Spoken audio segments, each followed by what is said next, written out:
No canal da gente, a segunda edição do programa Interativa na TV. Você vai acompanhar a partir de agora comigo prestígio no lançamento da revista Interativa no mês de outubro. A comunicação entre pais e filhos gera muitas dúvidas, ou não? E o entristecimento de uma geração? Confira uma entrevista na edição de hoje. É a partir de agora aqui no canal da gente e eu te espero.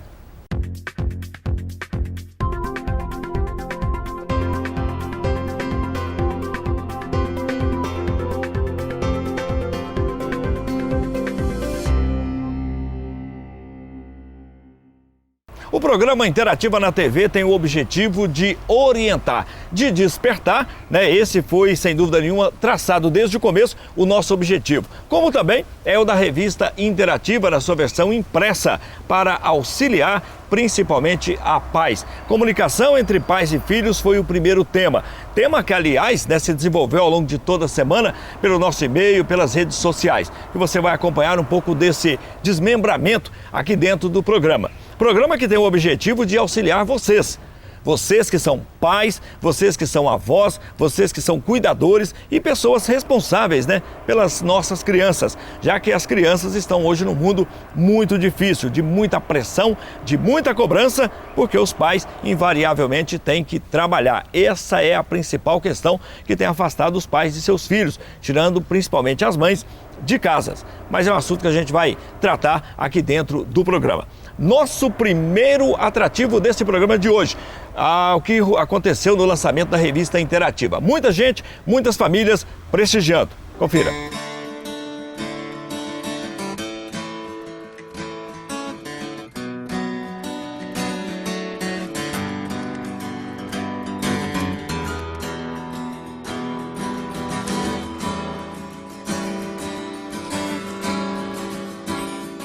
O Dirceu é da Uber Eventos, eu quero agradecer também pela participação conosco no evento da revista Interativa, Dirceu. Charles, é um grande prazer estar com você nesse empreendimento seu, nesse desafio. Queremos estar juntos, sempre contigo.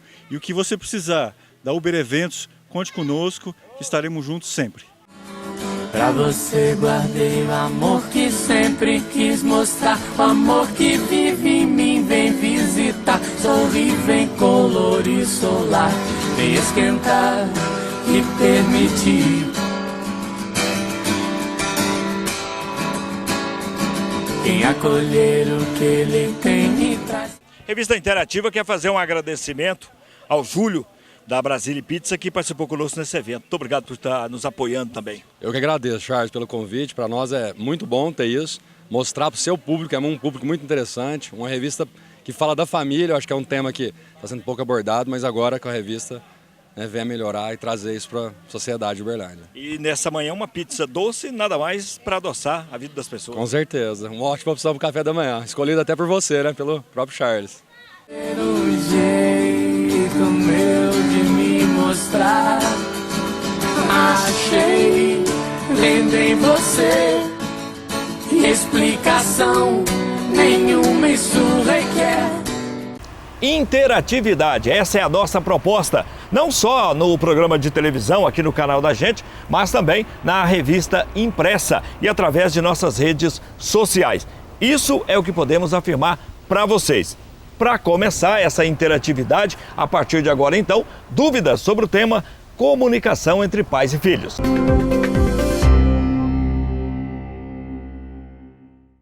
Então, Charles, a interatividade já está acontecendo, por isso várias perguntas já chegaram pelas redes sociais, pelo nosso e-mail. Estamos aqui com a Renata, que vai nos responder algumas dessas perguntas. Renata, uma das perguntas vinda aí pela Fabiana, ela diz o seguinte: meu filho tem 13 anos e acha que manda aqui em casa. Sempre tenho que ceder para ele e isso já começa a me prejudicar. Tenho até medo de falar com ele. O que fazer? Então, né, a gente pensa nisso e eu fico pensando o seguinte, sabe, Marli, que é complexo. Não é uma coisa simples de... Não é como se fosse uma receita. Você vai no médico, ele te dá, você sai e compra um remédio. Existe cada caso um caso, cada história uma história. Dentro dessa história deve haver muitos fatores, muitos fatos que acabaram chegando a essa situação, um problema. E como que uma mãe com um adolescente de 13 anos não consegue lidar com esse adolescente? O que será? Na verdade, eu me preocupo com a mãe. Aonde que tá? Você perdesse o controle, né, da situação de um filho só de 13 anos. Como que essa mãe, quando você vê, ela fala da insegurança, do medo, que ela se sente intimidada. Como que tá essa relação? Essa relação, o que está invertido aí? E outra, e o pai? E o pai nessa história? Quem está por trás é sua mãe? Então, uma história, ela não tem... Eu costumo dizer que dentro de uma situação família, que envolve sentimento, que envolve... Não é igual matemática que a gente fala 2 mais 2 são 4. Provavelmente essa criança só está sendo o sintoma. O que é isso? Dentro da terapia a gente fala isso, que existe uma situação, problema, o paciente identificado, aquele que chega mostrando que a família está adoecida. Então ele só sinaliza que algo na família não está bem, mas não quer dizer que talvez seja ele o problema. Talvez o problema está dentro de todo o contexto familiar. E aí a gente precisa avaliar, ver o que está acontecendo, o que essa mãe fica tão intimidada por esse filho. O que está movendo atrás disso? Porque realmente eu me preocupo muito com essa mãe, o grau de insegurança dela, o que está fazendo com que ela seja tão insegura, mais do que a questão do filho. Então eu acho que é um caso que tem que se avaliar assim, com bastante cautela, ver o que está por trás, ver como que essas pessoas estão se relacionando, como que essa relação está ficando tão adoecida. Bom, mais uma pergunta vem aqui da Renata, olha, sua xará, e diz o seguinte: meu filho obedece à avó dele e não a mim. Dou tudo o que ele quer e não resolve. É hora de usar a força? Então, olha só, dou tudo o que ele quer. O que será que ele quer? Essa é a pergunta para mim mais importante. Porque às vezes hoje, nesse mundo de capitalista, em que a gente trabalha muito, que a gente corre muito, o que será que essa criança quer? Será que realmente é um presente? Será que é uma roupa chique? Será que é passear no shopping? Ou será que é um pouquinho da mãe ou do pai? Um pouquinho daquele momento em que ele sente que aquela é a pessoa que está ali para proteger, para brincar, para ser... porque criança, ela não só quer uma... É a mesma coisa da gente pensar assim, eu te dou sempre flores, sempre flores. Às vezes eu preciso deixar você espetar o seu dedo no espinho. Porque aí você vai sentir que dentro de um mundo existe pessoas que são ruins, pessoas que vão te machucar. A gente não cria filho para nós. Agora, a partir do momento que isso está sendo delegado para outra pessoa, assim, sabe, Marli, é igual eu te falei, é muito difícil falar de uma situação que eu não conheço o contexto. Porque dentro disso, várias situações assim de... O que está por trás no cuidado dessa avó? O que a função mãe está sendo delegada para uma outra pessoa que tem mais autoridade do que ela? Como que será que está? O que está por trás dessa história família? Olha que interessante, uma pergunta vindo de um homem, né, um pai interessado aqui, o João Carlos, diz o seguinte: tenho agido mal, sempre rotulando de forma negativa a minha filha. Será que ela vai ficar com raiva de mim? Ele já afirma que ele tem agido mal. Então, João Carlos, eu vou te falar uma coisa. Primeira coisa, parabéns, você reconheceu. E isso pra mim é o mais importante. É a gente poder se dar conta de algo que a gente está fazendo que não está sendo legal. Por quê? Porque é o seguinte, sabe, Marli? Tem vezes na vida que a gente vai até o final e não percebe. Então, quando ele faz essa pergunta, é que alguma coisa já está incomodando ele. E isso é o começo de uma mudança. Pensar se essa criança vai ser feliz, infeliz, não vai depender só disso. Vai depender de todo um contexto. Contexto social, contexto que ela está inserida. Claro que isso vai influenciar, porque as coisas vão sendo influenciadas. Agora, assim, quando a gente percebe que eu estou fazendo isso de errado com meu filho, eu estou rotulando de uma forma negativa o meu filho, então é um momento de olhar e falar, então eu vou fazer um outro caminho. Eu posso escolher fazer diferente. E isso pra mim é o que fica, sabe? Eu acho que é nesse momento que a gente parte de um princípio de que tudo tem um jeito novo de ser. Eu costumo brincar que a gente é meio que uma construção. A gente desconstrói, joga tudo aquilo que não tá legal e começa a construir de novo. Então, a partir desse movimento que esse pai fez agora, é a hora de começar a fazer diferente. Reconstruir a relação com a filha. Já que ele percebe isso, então, de que forma eu posso fazer diferente? O que eu posso fazer para ser um pai sincero? Né? Assim, eu me lembro da reportagem que vocês fizeram, né, da revista passada sobre os temas de elogio, né? Então esse pai pode até dar uma olhada, né, nessa reportagem que se fala muito sobre isso, porque é um assunto bem amplo, não dá pra gente resolver, falar, mas assim, o que eu digo para esse pai é que ele está de parabéns. É o interesse dele, o reconhecimento, né? E o interesse de fazer algo diferente. diferente. Isso já é um primeiro passo. Isso sim, porque eu também costumo dizer que a gente não nasce pedra, né? Pedra morre pedra. E a gente não está pronto e acabado, né? O que você falou agora. Né? Nós estamos em construção, né? Não estamos prontos e acabados. E a resposta está dentro dele. Só dentro dele. Como eu vou fazer melhor agora? Já que eu percebi isso, então agora o que eu posso fazer para mudar isso? Obrigada, Renata. Charles, agora é com você. Para participar, nossos canais estão à sua disposição. Você pode acessar o nosso site, revistainterativa.net. Você pode acessar também e comunicar conosco através do nosso e-mail, revistainterativa@revistainterativa.net, ou através do Facebook, também é um canal de comunicação para você.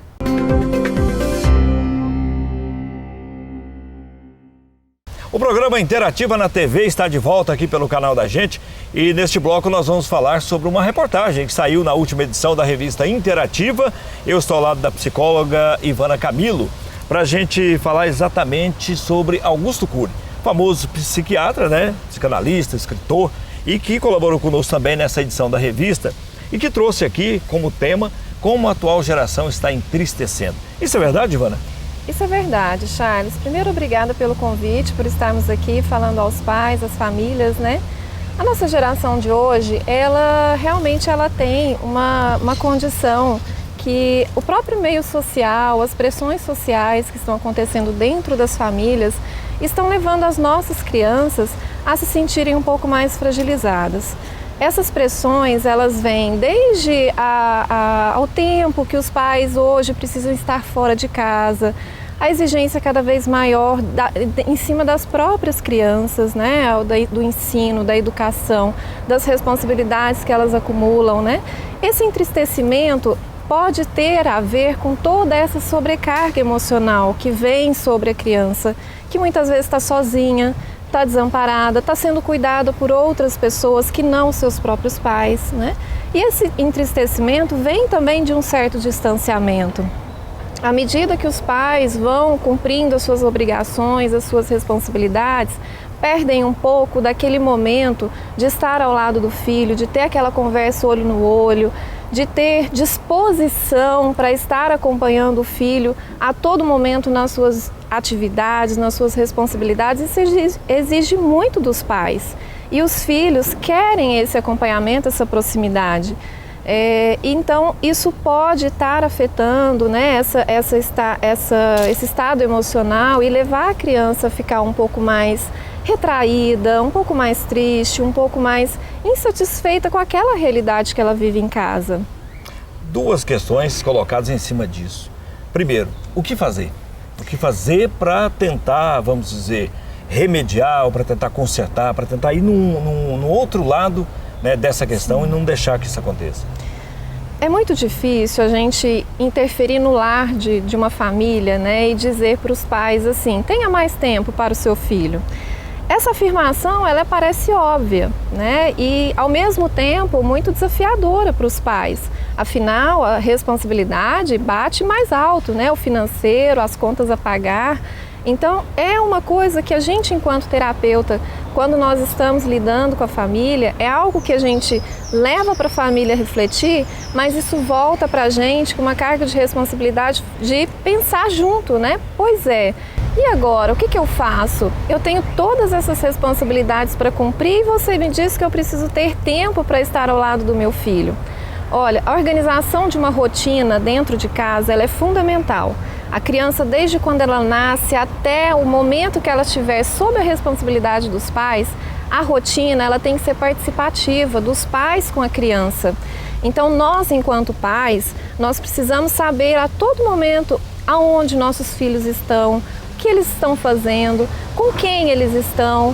Essas são coisas básicas que a gente já começa a estabelecer na rotina da família.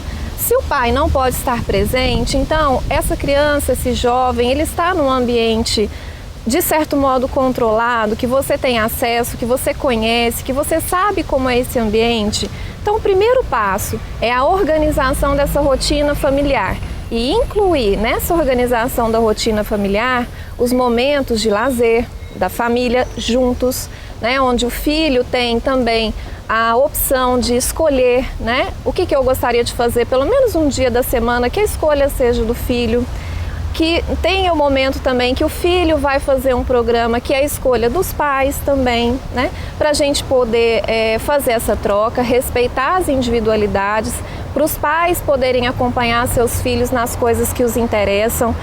Percebe como essa participação, parece que a gente está falando de uma coisa muito difícil, mas quando a gente organiza isso dentro de uma rotina, ela fica viável, ela fica mais fácil e a gente torna isso um hábito. O principal é a gente tornar essa rotina um hábito, porque a proximidade com os filhos, a abertura que o seu filho ou o meu vai ter comigo para conversar, para desabafar, para falar dessas tristezas, vai vir dessa proximidade, né? E a gente, quando a gente cria, vê o nosso filhinho nascendo, a gente está tão próximo, né? E aos poucos, quando eles vão crescendo, pela infinidade de coisas que vão acontecendo nesse meio do caminho, a criança já vai para a escola, a criança já tem sua autonomia, vai havendo um leve, discreto distanciamento.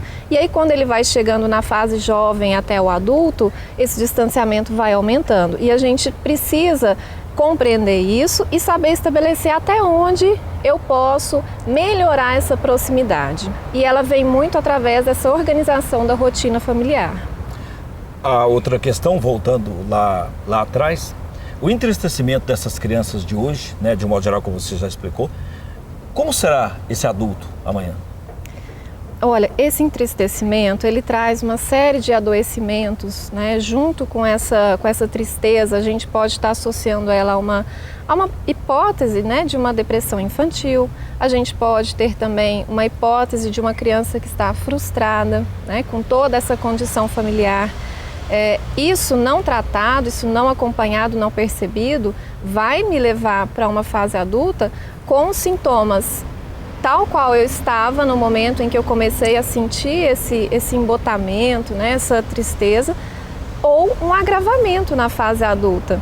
A gente tem uma série de transtornos antissociais, transtornos de depressão, de humor, né, que são mais expressos na fase adulta, porém elas podem ter origem, sim, na fase desde a infância e que vai se desenvolvendo e vai se agravando até a fase adulta. Nós temos adultos hoje, né, que tem uma série de problemas de somatizações, né, problemas físicos que vêm de uma origem emocional, crianças que já estão desenvolvendo sintomas de estresse, né? Imagina esse adulto, né, como que ele vai tratar, resolver os seus problemas se ele teve nessa infância toda essa carga emocional não trabalhada. Né? Então ele já tem toda aquela carga emocional ali negativa, frustrada, fechada, né? E aí quando ele vai se desenvolvendo na fase adulta, isso não resolvido traz para ele uma série de consequências no trabalho, físicas, adoecimentos físicos, adoecimentos emocionais, depressão, transtornos de humor, né? Então tem uma série de coisas que a gente pode evidenciar mais fortemente, mais agravadas na fase adulta e que tiveram começo na infância. os pais às vezes não conseguem detectar, ou quando conseguem detectar, a coisa já está um pouco avançada. Né? É possível, por exemplo, numa escola, professores detectar essa situação? Ou seja, a diferença de comportamento de crianças pela diferença com que vivem em suas casas? É muito perceptível. Uma criança, pra gente, em princípio, a primeira imagem que a gente tem de uma criança é a alegria, é a espontaneidade, é ela estar num convívio social, ter coleguinhas, ter amigos, né, conversar e ter aquela disponibilidade para o fazer, o participar. É uma imagem que a gente tem de modo geral de uma criança, né? Quando a gente começa a perceber que outras coisas que não essas que foram citadas começam a acontecer com a criança, por exemplo, ela tem pouca participação em grupos de colegas, ela tem mais dificuldade em expressar os seus sentimentos, ela demonstra raiva e hostilidade exagerada diante de situações que não necessariamente mereciam aquela carga emocional tão intensa. Ela está mais triste, ela está mais isolada, ela está mais encantuada. Tudo isso são sinais que na escola pode parecer talvez até com maior possibilidade, porque na escola ela está dentro de um grupo. Em casa, às vezes em função da tarefa, do momento da TV, do momento do joguinho eletrônico. Talvez em casa pode parecer incoerente, né? Mas será que eu, enquanto pai ou mãe, eu vou ser o último a saber que meu filho está passando por esse transtorno? Se você não tem uma participação efetiva na vida do seu filho, talvez sim. Porque a criança na escola, ela vai dar muito mais sinais, talvez, do que dentro de casa. Talvez seja o lugar que ela primeiro deu o sinal. É aí o momento da gente saber escolher a escola que a gente vai colocar os nossos filhos, estar sempre conversando com professores, supervisores, pais dos outros coleguinhas, para saber como que está a relação dos nossos filhos. Então, normalmente, o primeiro ambiente que a gente deveria observar seria em casa. Mas ele começa a aparecer com mais evidência na criança quando ela entra na escola. Essa fase pré-escolar, quando a criança está a partir de 6 anos de idade, que ela começa a ter essa responsabilidade na vida, né, escolar dela, começam a aparecer vários sintomas como esses que a gente citou. Há pais, né, e aqui não vai uma crítica a ninguém, de forma nenhuma, e que seja, né, de classe A, classe B, classe C, D ou E, isso não importa, nem interessa. E volto a frisar que não é uma crítica, mas há pais que não estão nem aí para os filhos, né? No começo da entrevista você colocou que muitos hoje, na verdade, né, e principalmente as mães foram para o mercado de trabalho, né, exigindo muito mais das crianças que ficam em casa e que às vezes acabam tendo que se virar e serem até adultos um pouco mais, né, rápido. Mas para esses pais que estão largados, que não estão nem aí e que não estão se dedicando exatamente, até não é nem em função do trabalho, é porque realmente não querem saber qual vai ser a reação dessa criança. Ou até mesmo numa fase um pouco maior, de 13, 14, 15 anos, que ela vai perceber isso. Ela vai tentar resolver isso por si só? Muito dificilmente ela vai conseguir resolver da forma com que nós adultos compreendemos que seja a solução. Nós adultos partimos do princípio que a solução a gente chega através do diálogo, do consenso. A criança ela não tem esses recursos por si só, né? A criança, quais são os comportamentos que ela demonstra quando ela está insatisfeita e que ela quer resolver um problema? Tem vários, né? E a gente pode classificar isso em algumas categorias, mas até para um efeito da gente pensar assim, que existem possibilidades e que às vezes a gente não precisa ter um olhar tão profissional em cima disso. O pai é capaz de diagnosticar isso diante do seu filho, o pai ou a mãe, né? Rebeldia, respostas mal dadas dentro de casa, aquele filho que não quer mais participar com a família de momentos sociais, de momentos de lazer. Ele está te dando um recado da maneira dele, né? Ele não tem ferramentas desenvolvidas suficientes para sentar com você e abrir um diálogo, abrir o jogo. Alguns conseguem.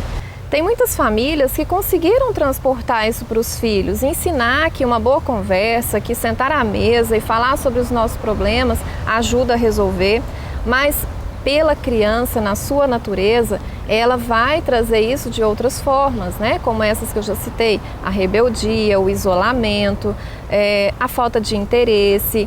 Tem crianças que desenvolvem transtornos de sono, transtornos alimentares, como por exemplo, crianças que passam mais tempo à noite, a família vai dormir, a criança passa mais tempo à noite nos seus joguinhos, nos seus eletrônicos, e aquilo é um desafio que ela está colocando à família. Olha, você não está prestando atenção nos meus limites, né? Eu estou extrapolando, você está percebendo que eu estou extrapolando os seus limites? Isso não é tão consciente para ela, que ela está tentando chamar a atenção, mas é uma forma que ela está adotando no seu comportamento de mostrar para os pais: olha, você está perdendo o controle. Eu estou mais irritado, eu estou mais triste, não estou me alimentando bem, você está percebendo? Então ele vai aos poucos, nessa forma, chamando a atenção dos pais. Falar que isso está resolvendo o problema, não, ele está te dando um alerta. Quem tem que resolver, quem tem que ajudar e tomar as providências é a família, o cuidador, a pessoa que está responsável por aquele jovem ou aquela criança. Ana, muito obrigado. Se a gente for falar mais, a gente fica aqui um tempo todo, né? O dia todo. Falando sobre isso, que o assunto é muito bom, o assunto é de grande interesse, né? Principalmente para os pais que têm aí seus filhos e que às vezes, né, acabam percebendo as situações. Muito obrigado pela entrevista. Eu é que agradeço, Charles. Tá, ok. Conversamos com a Ivana Camilo, que é psicóloga, falando exatamente a respeito dessa questão que a revista Interativa trouxe na edição desse mês de outubro sobre o entristecimento dessa nova geração. E principalmente você, né, prestar atenção em detalhes, como ela citou, para que possa, quem sabe, aí, evitar problemas maiores. E por aqui termina a Interativa na TV. Semana que vem estaremos de volta. Nos acompanhe em nossas reprises, mas na semana que vem tem uma nova edição. Até lá!